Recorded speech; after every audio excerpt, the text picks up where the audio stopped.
So, when you think of the greatest emperors in Chinese history, one name always seems to pop up: Emperor Taizong of the Tang Dynasty. He's famous for creating this legendary golden age. But here's the thing: his story is wildly complicated. It's a fascinating tale of ambition, genius, and a brutal contradiction that sits right at the heart of his entire legacy. It's a huge question, right? What really makes a ruler great? Is it about winning wars, making everyone rich, or is it about being a good moral person? Well, trust me, the story of Emperor Taizong, it's going to make you question everything you think you know about that. I mean, for Taizong, his claim to fame is something called the Reign of Zhenguan. This was an era so peaceful, so prosperous, and so well run that it became the gold standard, like the actual gold standard for every single dynasty that came after him. A true golden age. But, and this is a huge but, this whole legendary era of peace and justice, it was born from an act of absolutely shocking violence. To kick it all off, to even get on the throne, the man who would become Emperor Taizong had to kill his own brothers. Yeah, you heard that right. So to really get a handle on the emperor, we first have to talk about the prince he used to be, Li Shimin. And that means we have to talk about the bloody event that put him in power, the Xuanwu Gate incident. Okay, so the setup is like something out of a drama series. Li Shimin was the second son, but he was by far the best military commander. Well, his older brothers got super paranoid about his success and basically started plotting to take him out. So, what does he do? He decides to strike first, and he doesn't hold back. In 626 AD, he set up an ambush at the Xuanwu Gate and killed them both. Just hours later, his father, the emperor, was basically forced to make him the crown prince. And pretty soon after that, his dad abdicated, making Li Shimin the new Emperor Taizong. And this right here is the absolute core of his paradox.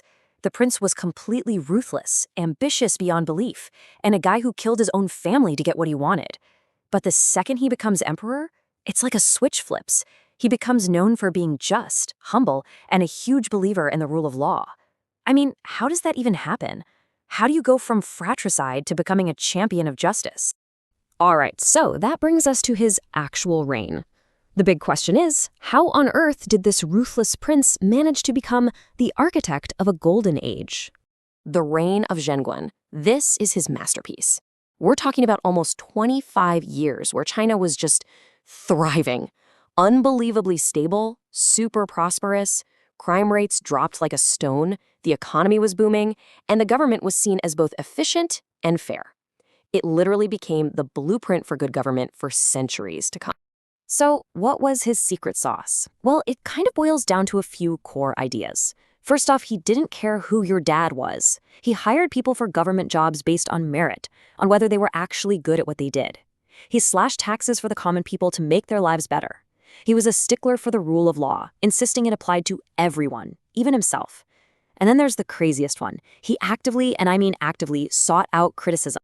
And that last point, that's really the key to his whole leadership style.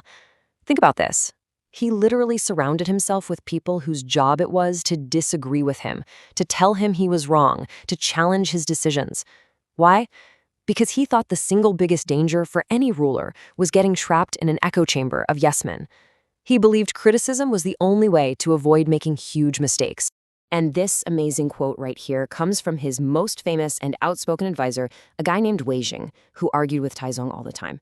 It just perfectly sums up Taizong's entire philosophy. A ruler is a boat, and the people are the water. Yeah, the water can hold you up, but it can also flip you over and sink you in a heartbeat. If you lose the people's support, you've lost everything. Okay, but Taizong wasn't just some philosopher king focused on domestic policy. Nope. He was also a military genius who both secured and massively grew the empire. Just look at the difference here. Through one successful military campaign after another, Taizong didn't just defend China's borders. He blew them wide open. He took down major rivals and expanded Tang influence way into Central Asia. He ended up creating this huge, powerful, and surprisingly diverse empire. And his influence went way beyond just military maps. He was a huge supporter of the arts and sciences. He also created this amazing atmosphere of religious tolerance. You had Buddhism, early Christianity, all coexisting. And maybe most importantly, he commissioned the Tang Code, a legal system so well designed that it became the model for pretty much all of East Asia for centuries. So where does that leave us? What are we supposed to make of this guy? How do you even begin to understand someone who is both a cold-blooded killer and a wise, benevolent king? It's a really complex inheritance. 23 years. For 23 straight years, he delivered an era of good government that was almost unheard of. This wasn't just a lucky streak. This was a sustained period of greatness that became the dream, the absolute benchmark for every Chinese dynasty that came after. And that brings us right back to the beginning, to that uncomfortable truth. We're talking about a golden age of peace and justice that was built on a foundation of brutal, calculated violence. The very first brick of this ideal society was laid in his brother's blood. And that leaves us with one last really tough question. I mean, really, does the end justify the means? Can 23 years of incredible, enlightened rule wash away the blood on his hands from that one day? That's the paradox of Emperor Taizong. And it really makes you think, what is it that we actually value in our leaders?